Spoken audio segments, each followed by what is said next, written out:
one-on-one. O, ikaw din, PH. Lumabas ka kasi. Nakipag-usap ka sa akin, huwag yung ganyan. Para kayo mga tangay. Labas natin katotohanan, yung totoo lang. Huwag tayo assume, no? Pilinggero at may gusto ako sa'yo. Yung na nga, sinasabi ko, bakit hindi ikaw ang sinagot ko? Ha? Ay, tayo ko nang ligaw sa atin. Gagong to, huwag nga ako. Kung mapili ako sa tao, mapili ako sa lalaki. Sino ba ang nag-ano ko dito? Si Res Daquez. Ano yan? Alam niyo naman yung pangalan niya. Ikaw?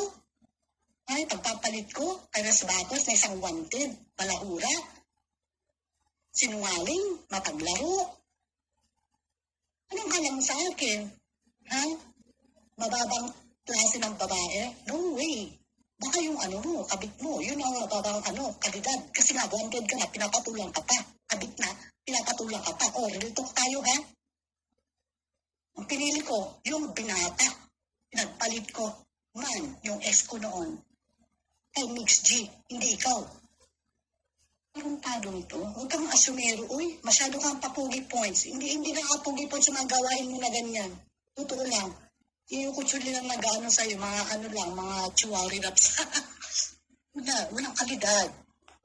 No? Huwag kang masyadong feelinggero, ha?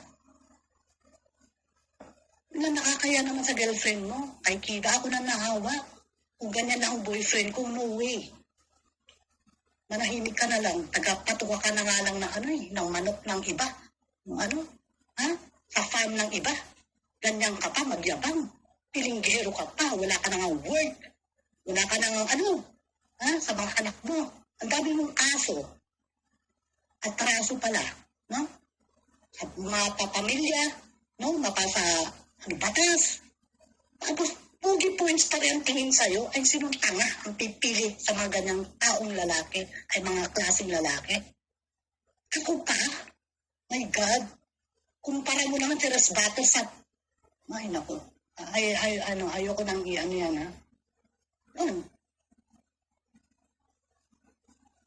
Sige na, muna ako, mag-review lang po ako, ha?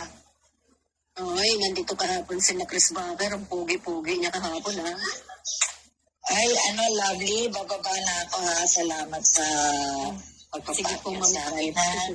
At Okay po, salamat may sa tawag. Jenna, salamat. Bye-bye. Salamat po. Pasensya na po namin, cry baby po, ha? Lang po. Hindi, it's okay. Ganun lang. No, it's okay. Okay, bye-bye. Thank you po. Bye-bye. Opo. Yeah. Ayun lang. Kasi ganito ako pag bumili. Akala ko ikaw'y natutulog na nakaganda. Hindi, nagising nga po ako. Sabi ko nga sa company ko, kasi ako may-ari ng company now. Pwede bang magyabang ngayon kahit maging fraud dyan, kahit minsan? Hindi ako naging ganyan eh. Hawak ko ang company ko. Wala akong pasok bukas. Pagpupuyatan ko mga balawran to.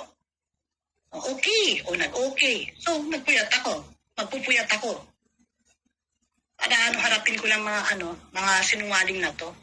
Huwag niyo kung gamitan ng mga maling teknik. Hindi niyo kaya. Katotohanan ang laban ko. Laban sa mga maling teknik na gaya ninyo. Gusto ninyo. Nga, harapin niyo kasi ako. Ano lang yun?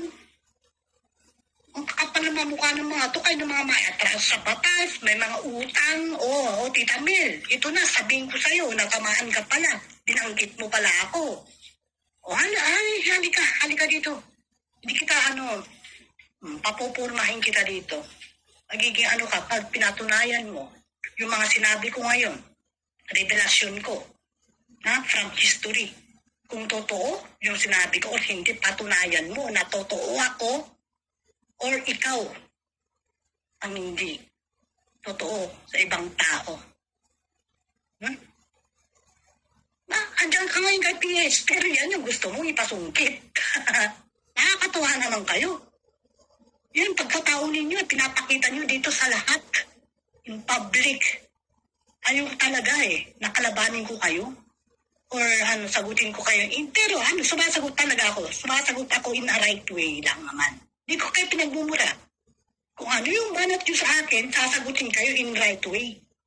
Kasi tama ang alam kong tama na pagsagot. Pero pag kayo, mag-fake news kayo sa akin, wala na. Liguan na kayo sa akin pag ako kaharap nyo. Dito pa nga lang halika, exercise yun, mag-ano tayo, exercise tayo dito. Parang ano lang, parang sa korte tayo, halika dito, one-on-one. Halimbawa ako nasa witness stand or ikaw nasa witness stand. Halika, tayong dalawa mag-usap. Kung sino magiging totoo sa paningin ng mga nakikinig dito. Patunayan nyo mga sarili nyo. Yun lang.